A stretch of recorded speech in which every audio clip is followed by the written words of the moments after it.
Nothing. Then, suddenly, something. Footsteps behind me. But I heard them a second too late. Oh!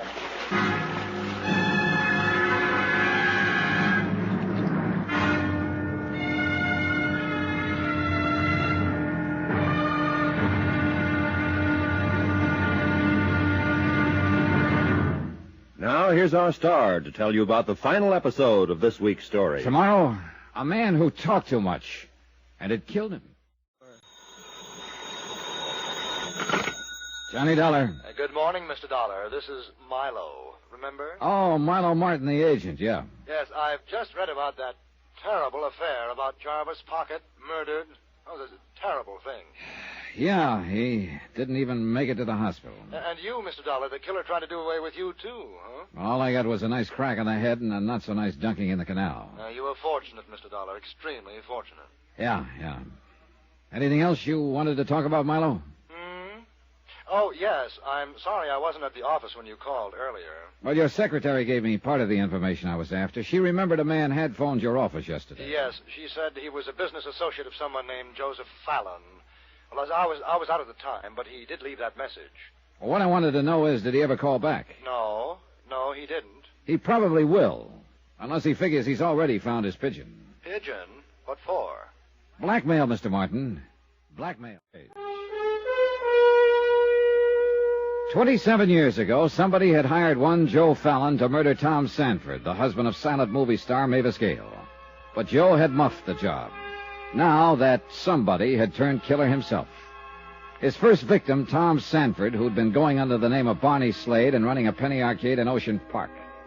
The second, Jarvis Pocket, who could have helped us spot the killer. The only two others who might help us were actor Francis Trevelyan and actor's agent Milo Martin. And both had received phone calls from the killer. The reason? Blackmail, obviously. Item 13, $1.35 cab fare to police headquarters. Morning, Sergeant. Hello, Dollar. How do you feel? Oh, okay, I think. You turn up anything on Pocket's killer? Only this. 2 slugs taken from the body, fired from a .38. From the same gun that killed Barney Slade? The same. Well, that figures. Oh, I wish a lot more did. Hey, look, just what have we got anyway? Maybe you better start with what we haven't got. Well, Barney Slade gets clobbered by a killer who scrawls question marks all over Mavis Gale's photographs in his dingy apartment. To draw attention to Mavis Gale. All right. Mavis is named as a beneficiary in Slade's insurance policy. Claims she doesn't know the man, then takes a look at his body and identifies it as husband Tom, who supposedly was killed 27 years ago on a hunting trip. Right. Then Jarvis Pocket, one of the men who'd been on that trip, fills us in with the info that Mavis Gale's ex-chauffeur had tried to knock off Tom. Yeah, but he goofed the job and got knocked off himself. Question. Had Joe Fallon been hired? Answer, probably. Question, who hired him? There's a beaut, huh? Say, this Milo Martin ever get in touch with you? Yeah, just before he came over. He got a call, all right, apparently from the same man who called Trevelyan. Mm-hmm. Trying Fallon's name on for size. Oh, he's trying to get a reaction, that's for sure. And when he gets the right one, he'll put on the squeeze. I wonder why he didn't call Mavis Gale and give her the pitch.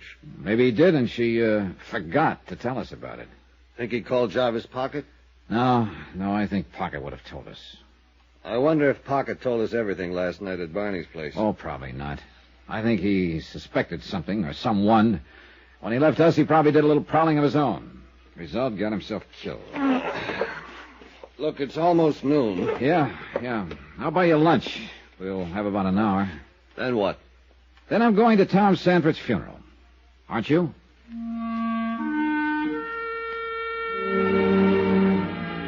They buried Tom Sanford, alias Barney Slade, that afternoon under cold gray skies that made it look like it would rain any minute. But that didn't keep the crowd away. All Barney's friends from the pier were there, including Frank Jessup, who ran the mermaid bit, and Twyla James, who pushed pennies at the arcade. Mavis Gale, of course, was there, along with Francis Trevelyan and Milo Martin. And there were the usual spectators who came out of curiosity. When it was all over, the sergeant and I started down the hill. Oh, there, Sergeant. Mr. Dollar. Oh, hiya, Frank. Mr. Jessup? Sure was a nice ceremony, wasn't it? Yeah, very nice. Pier was practically closed down. Everybody here for the funeral. We're all going to miss old Barney. Somehow I just can't bring myself around to calling him Tom. Don't seem to fit somehow. Sure. Well, I got to get back to Twyla. She's taking this kind of hard. Oh, yeah, sure. I was kind of surprised the way Miss Gale stood up. Real brave she was. No tears at all. Yeah, I noticed that. Sergeant? Maybe she was all cried out, Dollar. It happens, you know. Uh-huh. It happens.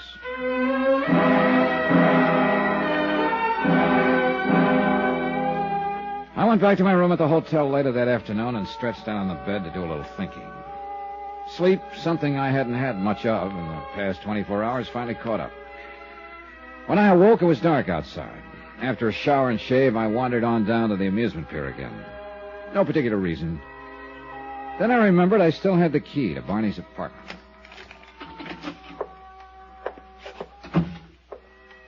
I flicked on the light switch in the living room and sat down. Then as I reached around for an ashtray on the small table close by, my sleeve brushed several medicine bottles to the floor. I was picking them up when somebody came in through the back door. Mr. Dollar? Oh. I happened to notice the light under the arcade door. What are you doing back here? Well, nothing in particular, Twyla. I'm afraid I accidentally knocked these off the table. Oh, no harm, I guess. Poor Barney won't be needing them anymore. Well, he had quite an array here. Medicine, pills. Yeah. Virus of some kind. Hit him like a ton of bricks a month or so ago. Oh? Did he go to the hospital? No, not Barney. He wouldn't hear of it. Well, who took care of him? Oh, Frank Jessup, myself.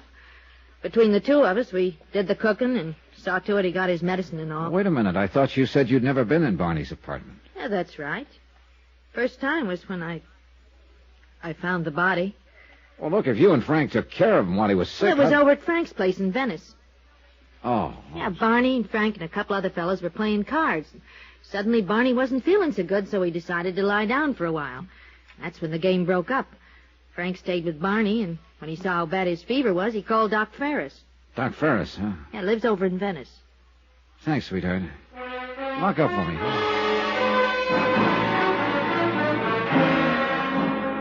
Expense account item 14, $1.50, cab fare and tip to Doc Ferris's place in Venice.